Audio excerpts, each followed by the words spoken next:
मातेने जिद्द दिली, आकाशाने स्वप्न दिलं आणि माउंट एव्हरेस्टच्या शिखरावरील मराठमोळं नाव कोरणारी जगातील पहिली महिला ती म्हणजे सुविधा कडलक मॅडम आज आपल्या सोबत आहे.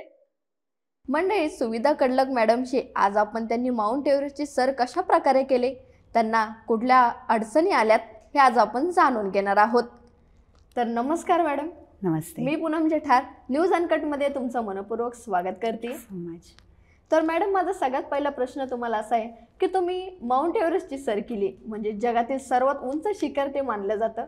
तर तुम्ही ती जी सर केली तर तुम्हाला त्यामागे पार्श्वभूमी काय, म्हणजे तुम्हाला त्याची प्रेरणा कुठून मिळाली? जगातील सर्वोच्च शिखर सर करण्यापाठी मेन कारण हे होतं की एक महिला म्हणून, एक मुलगी म्हणून ज्या कुटुंबाला मी लाभले त्या कुटुंबात मी नकोशी होते. आणि त्या मोमेंटला मला स्पोर्ट्समध्ये भाग घ्यायला परवानगी नव्हती, जेव्हा माझ्या मनामध्ये हे होतं की मी देशासाठी किंवा आर्मीमध्ये स्वतःला लवकरात लवकर टाकावं. परंतु स्पोर्ट्सला नकार भेटल्यानंतर ती जी जिद्द आणखी वाढली.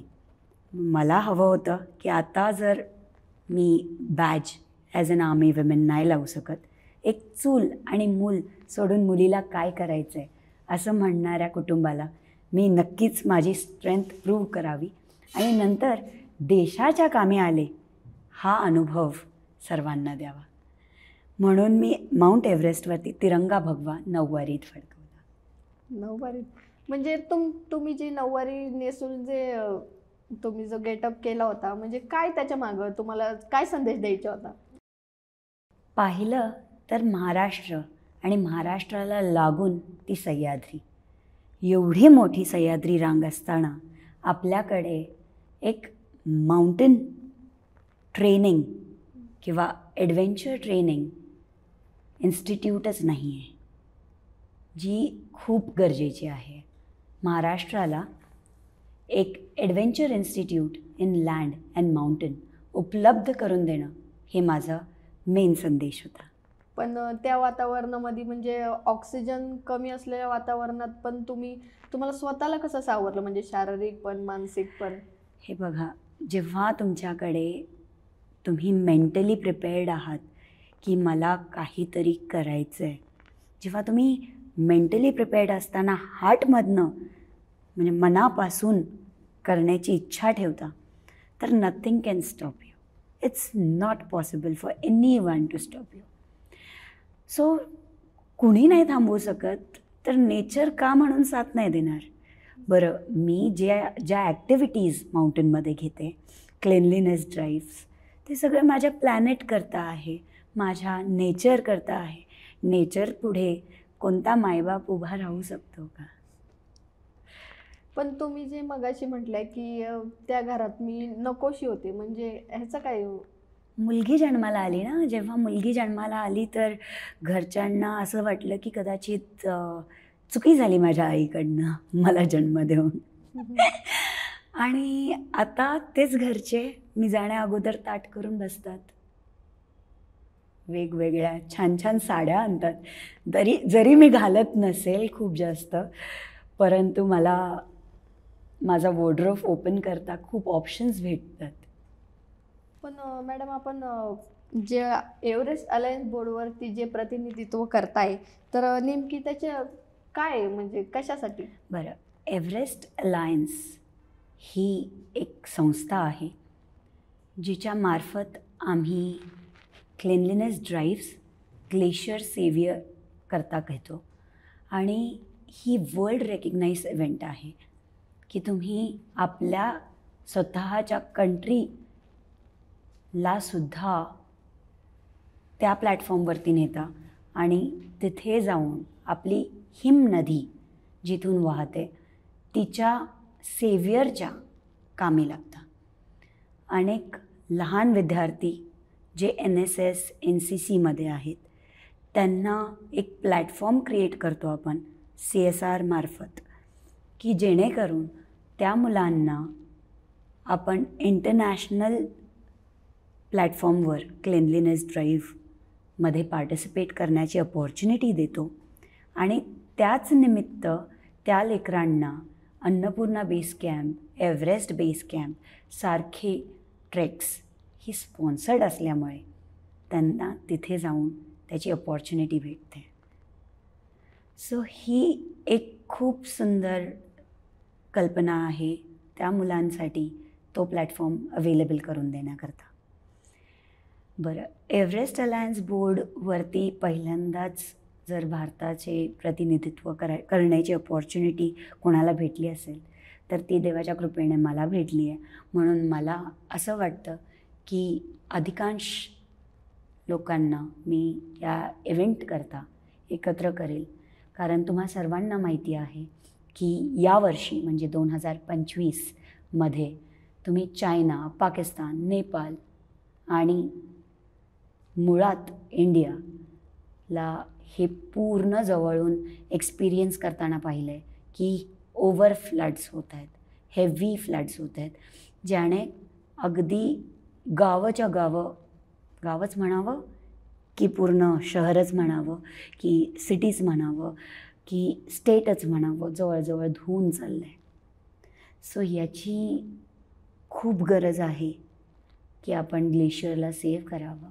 अनेक पर्यटकांनी तिथे जाऊन प्लास्टिक टाकलं आहे, तिथे पल्युशन वाढलं आहे आणि तुम्हाला सर्वांना माहिती आहे की आता आणखी याबद्दल बोलायचं म्हणजे तुम्ही नुसते अलार्म्स राहिले नसता, आता तुम्ही काउंटडाऊनमध्ये चाललात.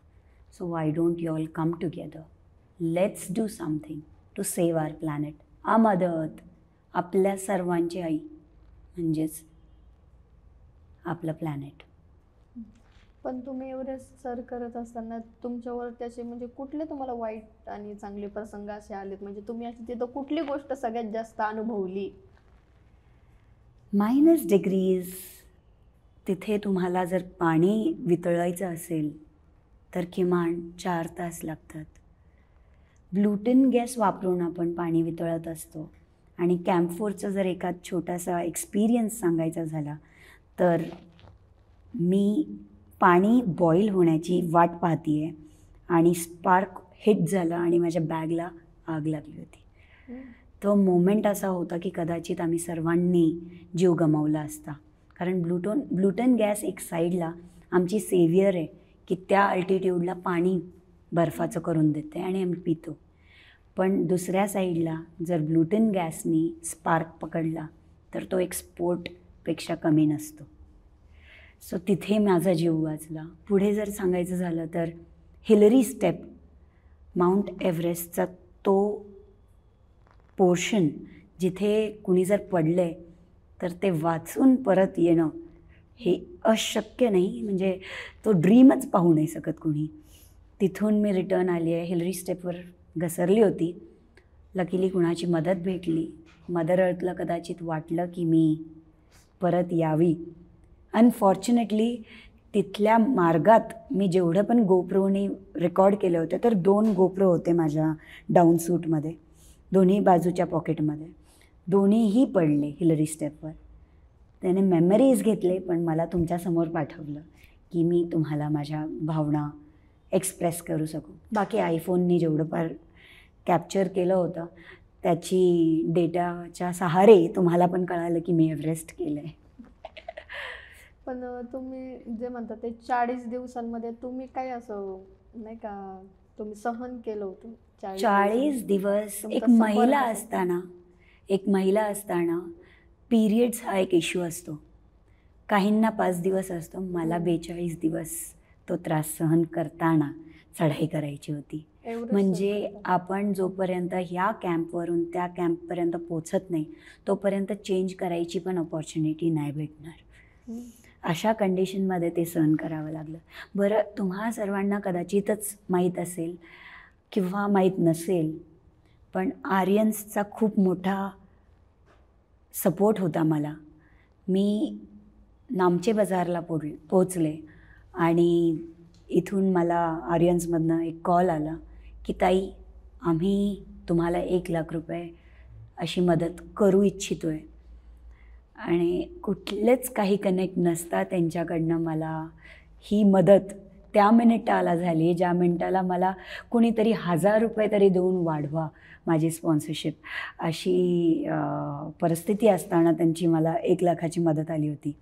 अँड त्या पलीकडचं म्हणजे मी त्यांना विचारलं, सर पण मला आता तुमचा ब्रँड वरती नेताना माझ्याकडे फ्लॅगसुद्धा बनवण्याची ऑप्शन नाही आहे, कारण आमच्या बाजाराला तुम्हाला कलर प्रिंट पण नव्हतं भेटत तेव्हा.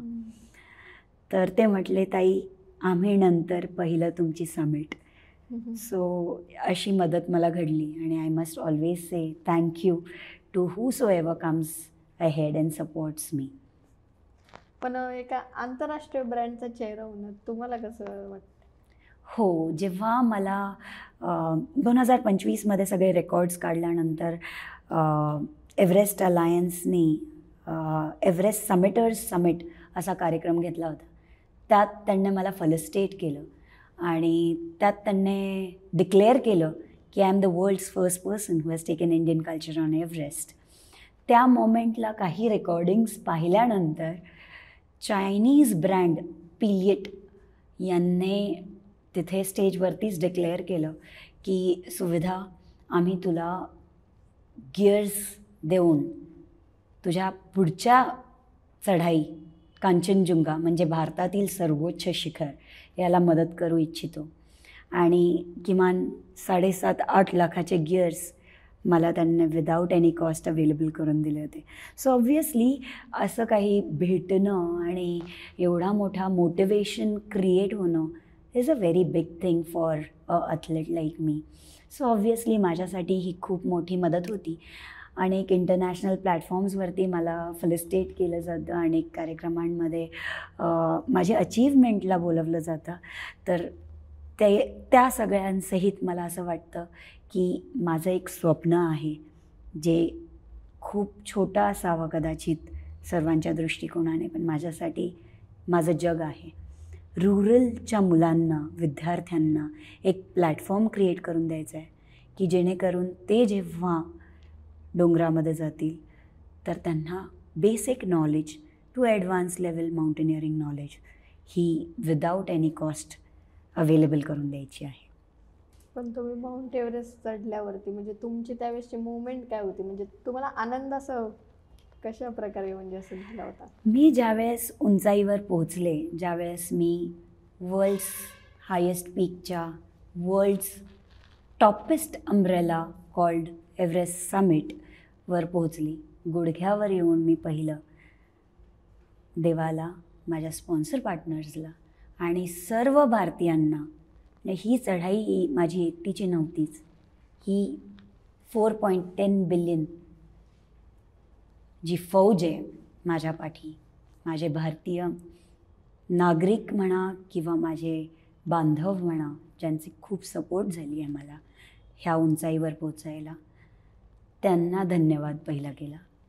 आणि मग मी आनंद व्यक्त केला की मी जेव्हा ज्या पण पीकवर सर्वोच्च पॉईंटला पोचते त्यावेळेस जसा वेदर खराब होईल आणि फॉग वाटेल मला, स्नोफॉल वाटेल मला, मी इमिडिएट माझ्या वडिलांना आठवण करते. त्यांना भेटले मी. 2004मध्ये माझे बाबा वारले. सो एवढं सगळं मला तिथे त्या पॉईंटला एकत्र झालं होतं. आईला माझ्या थँक्यू बोलले, फॅमिलीला माझ्या सपोर्ट केल्याबद्दल थँक्यू म्हटले, कारण दर मॅरिड महिलाला ही अपॉर्च्युनिटी भेटेलच असं नाही आहे.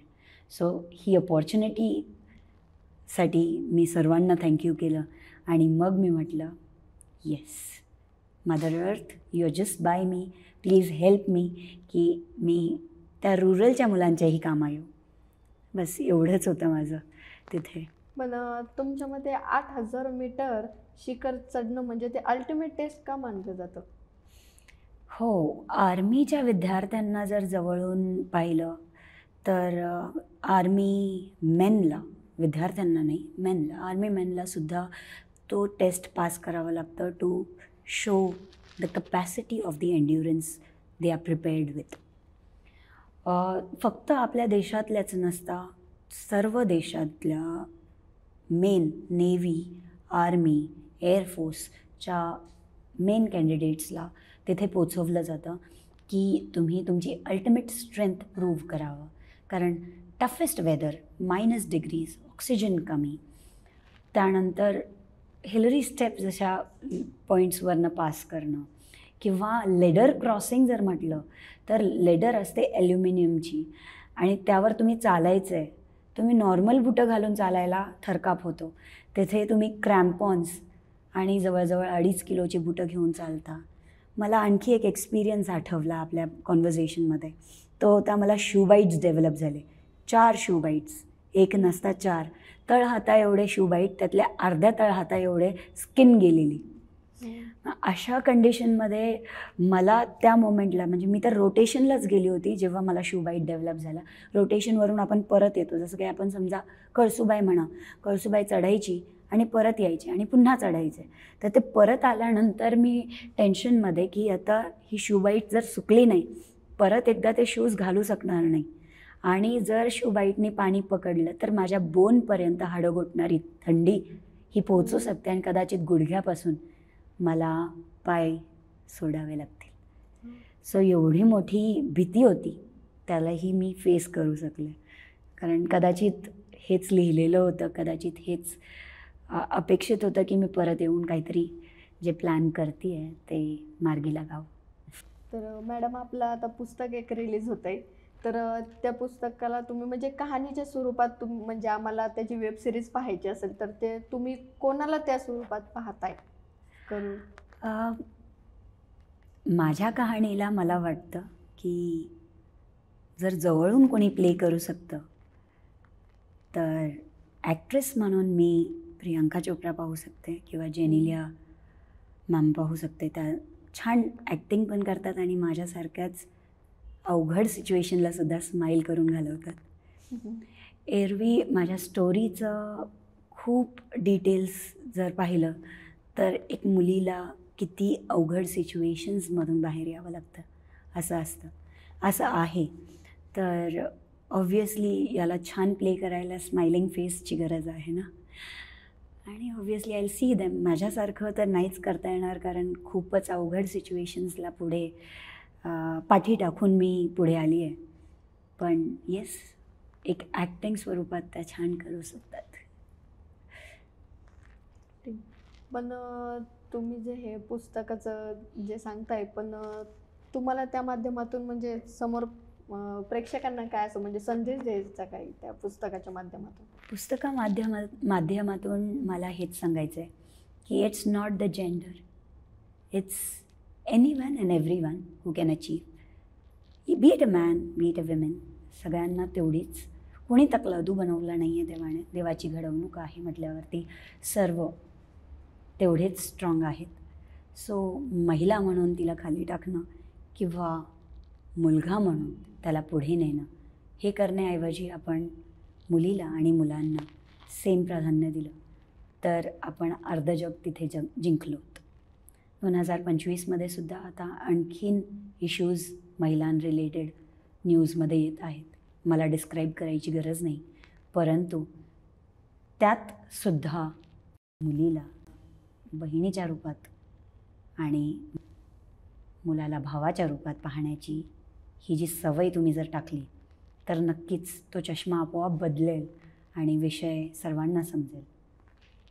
पण असं म्हटलं जातं म्हणजे आज पण आपण बऱ्याचशा ठिकाणी पाहतो, म्हणजे गावाच्याच ठिकाणी नाही तर शहरांमध्ये सुद्धा अजूनसुद्धा मुलींना स्वातंत्र्य हे दिलंच जात नाही. म्हणजे आपण फक्त म्हणतो, भाषणात ऐकतो की नाही मुलींना तुम्ही स्वातंत्र्य द्या, एक समान माना, पण मुलींना अजून पण म्हणाल असं स्वातंत्र्य नाही की नाही तू 12वी झाली नाही तुझं लग्न करायचं. आता तुम्ही जे म्हणताय ना ह्याचं खरं तर it's a very touching point. मुलींना स्वातंत्र्य देण्याअगोदर त्या वडिलाला ती कॉन्फिडन्स असली पाहिजे की माझ्या सोसायटीमध्ये जेव्हा माझी मुलगी स्लीवलेस घालून फिरेल ती सेफ आहे. जर त्याला ती भीती आहे की माझ्या मुलीसंगती काय होणार, कसं देईल तो स्वतंत्र देऊ शकेल का? तुम्ही स्वतःला पहा. एक आई म्हणून मलासुद्धा मुलगी आहे, 11 वर्षाची मुलगी आहे. स्पोर्ट्सला पाठवते, पण काही वेळेला मला ती भीती खूप खूप जवळून टच करते की माझ्या मुलीला जर काही फेस करावं लागलं तर. अनेक वेळा इंटरनॅशनल ट्रॅव्हल करावं लागलं तर ती भीती येते माझ्या मनात, कारण सोसायटीला, त्यांच्या विचारसरणीला सुधरवणं गरजेचं आहे. शॉर्टमध्ये मुलगी गेली याचा अर्थ हे नाही की ती अवेलेबल आहे. तिला त्या स्पोर्टमध्ये ती शॉर्ट्स घालावी लागेल, कारण बाकी कपड्यांमध्ये ती काटविल करू शकणार नाही. किंवा शॉर्ट्सच्या बगैर 50 किलोमीटरच्या आसपास दौड असेल तर त्या दौडमध्ये तिला ॲलर्जीज आणि तिला स्किन इन्फेक्शन्स, स्किन इंजुरीज होऊ शकतात, म्हणून तिला शॉर्ट्स घालावे लागतात. सो ह्या गोष्टी अगदी समजदारीने घेतली तर नक्कीच पुढचा वडील म्हणेल, बेटा तू बिंदास जा, सगळे तुझे भाऊच आहेत. राईट. पण मग तुम्ही ह्याच माध्यमातून तरुण मुलींना आणि समाजाला काय संदेश देत आहे? तरुण मुलींना आणि समाजाला, इनफॅक्ट जे पण आपली व्हिडिओ किंवा हा इंटरव्ह्यू पाहत असेल त्यांना मला सांगायचं एवढंच आहे, ज्या दिवशी तुम्ही एक स्वप्न म्हणून काही पाहिलं असेल तर त्यावर लगेच कामाला लागा. कारण जर तुमची कपॅसिटी होती ते स्वप्न पाहण्याची, एक रूरलची मुलगी माउंट एव्हरेस्ट चढू शकते, तर तुम्ही नक्कीच तुमचा एव्हरेस्ट चढू शकता. मॅडम, माझा शेवटचा प्रश्न तुम्हाला असा आहे की तुम्हाला आता इथून पुढं कुठले कुठले शिखर चढायचे आहेत? म्हणजे तुमचं अजून पुढं स्वप्न काय आहे? म्हणजे आयुष्यातलं आणि प्रत्यक्षातलं. माझ्या आयुष्यात माझी यशस्वी चढाई तीच असेल की मी रूरलच्या विद्यार्थ्यांना एक adventure institute in land and mountain prepare करून द्यावं, आणि रूरलच्या मुलांना माझ्यासारखे एव्हरेस्ट चढण्यासारखे पराक्रम करायला तेवढं केपेबल बनवू शकू. सो पाहायला जावं तर भारतात अनेक माउंटेन आहेत. उत्तराखंडला, अरुणाचलला जे अनटच्ड आहेत, किंवा काही, जसं मी 2024मध्ये एक माउंटेन क्लाइम्ब केला, जोगिंत्री. त्याची शेवटची यशस्वी चढाई म्हणजे 2011मध्ये झाली होती. त्यानंतर ते टचडच नव्हती, कारण ती इतकी सेफ आणि इझी असा क्लाइंबच नाही आहे. तुम्ही एल्ब्रूस, किलिमंजारो असे सारी पीक्स करणाऱ्या न्यूज पाहिल्या असतील, कारण त्या देशातल्या आहेत आणि त्याच्या न्यूज केल्या गेल्या आहेत. पण भारतातल्या अशा अनेक पीक्स आहेत ज्या अनटच्ड आहेत किंवा ज्या एन्ड्युरन्स टेस्टिंग आहेत. तशा पिक्सला आपण फेमस केलेच नाही आहेत. अशा पिक्स चढून पाहिल्यास कळतं आहे की एव्हरेस्ट तरी सोपा होता, हे आणखीन अवघड होतं. सो नक्कीच अशा पिक्सला आपण जर चढाई करू शकलो तर यासारखं काहीच नाही. तर मॅडम, तुम्ही 2026मध्ये अन्नपूर्णा बेस कॅम्पमध्ये म्हणजे एक स्वच्छता मोहीम घेत आहे, तर त्याबद्दल काय सांगू शकता? Annapurna base camp cleanliness drive ही एव्हरेस्ट अलायन्ससोबत ठरवलेला एक इव्हेंट आहे, ज्याकरता मी कोशिश करते की CSR मार्फत अनेक विद्यार्थी जे NSS आणि NCCमध्ये आहेत किंवा स्काउटिंग गायडिंग करत आहेत, यांना पाठवलं जावं. त्यांना बेस कॅम्पचा एक्सपोजरही भेटेल, 5300 मीटर प्लसचे एक्सपिरियन्सही भेटेल, आणि सोबत त्यांना एक world event to save our planet and glaciers या माध्यमातून एक बेस कॅम्पचा एक्सपोजरही भेटेल आणि एक वर्ल्ड इव्हेंटमध्ये ते पार्टिसिपेट होतील. याकरता अनेक फाउंडेशन्स एकत्र आले आहेत, आणि आणखीसुद्धा जितके विद्यार्थी तुम्ही पाठवू शकताय तितके फाउंडेशन्सला रिक्वेस्ट आहे की please get in touch, let's work together on glaciers. शेवट हिमनदी हीच पहिली नदी आपल्यापर्यंत येणाऱ्या पाण्याची. पण मला तुम्हाला सगळ्यात म्हणजे असं खास प्रश्न असा विचारू वाटतोय की तुम्ही शिखर चढत असताना म्हणजे तुमच्या मनात असं का आलं की नाही, तुम्हाला असं नऊवारी साडी घालूनच तिथं हे करायचंय? त्यावेळेस तुम्हाला असं तिथं ते पॉसिबल कसं काय झालं की तिथं साडी वगैरे नेसणं? हो, नक्कीच. ते -डिग्रीज, कमी ऑक्सिजनमध्ये एवढी हालचाल करायला खूपच जीवावर येते. मी भले रेडीमेड नेली होती, परंतु तिला कट करावं लागलं, कारण माझी शूजमधनं ती घालता येणार नव्हती. आणि मग तिची ॲडजस्टमेंट्स केल्यानंतर पदर मी 10 वेळा घातला असेल कदाचित, कारण एवढा विंड की 10 वेळा तो पदर असंच जायचा आणि पुन्हा मी पिन करते आहे. सगळ्या गोष्टी खूपच गडबड होत होती. परंतु मिशन जर तुमचा असा आहे की महाराष्ट्राला ते लक्षात आणून द्यायचं आहे की आपल्याला गरज आहे एक ॲडव्हेंचर इन्स्टिट्यूटची, and this institute should be for mountain and land. म्हणून मी काही हो म्हटलं, नऊवारी तर मी नेसणारच आहे. साधी साडीही नेसली असते तरीही कल्चर एव्हरेस्टवर गेलाच होता, परंतु नऊवारीच्या पाठी तो मुद्दा होता. मॅडम, तुम्हाला 2 मुलं आहेत, तर तुम्हाला त्या दोन्ही मुलांना पण हँडल करून हे एव्हरेस्ट सर करायचं कसं काय पॉसिबल झालं?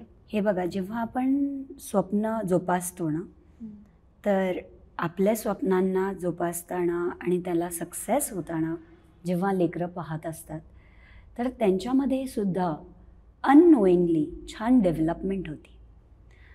मला 2 मुलं आहेत हे माझं बॅरियर कधीच नाही झालं.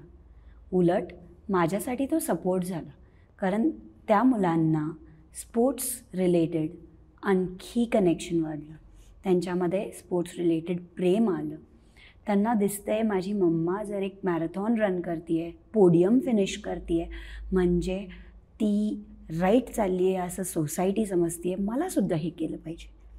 आज माझी मुलगी जेव्हा 7 वर्षाची होती तेव्हा महाराष्ट्राला सिल्वर मेडल घेऊन आली आहे टेक्निकल क्लाइम्बिंगमध्ये. मी क्लाइम्बिंग करायची, तिलाही आवडलं, तिनेही ते उचललं आणि तिनेही त्याचं स्पोर्ट तिच्यामध्ये डेव्हलप केलं. सो हे तेव्हा डेव्हलप होतं जेव्हा पॅरेंट्समधनं दिसतं.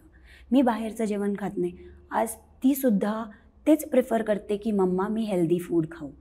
माझ्या मैत्रिणींना ती शिकवत असते की हे पहा, आय डोंट ईट जंक. कधी कधी मनात येतं मला पाणीपुरी खावं, पण मी जंक खात नाही. So she chooses right food because she is seeing that it cultivates automatically. धन्यवाद मॅडम, तुम्ही आम्हाला एवढी माहिती दिलीत. तर मंडळी, आजचा हा संवाद केवळ एक मुलाखत नव्हती, तर एक स्वप्नवत प्रवासाची साक्ष होती.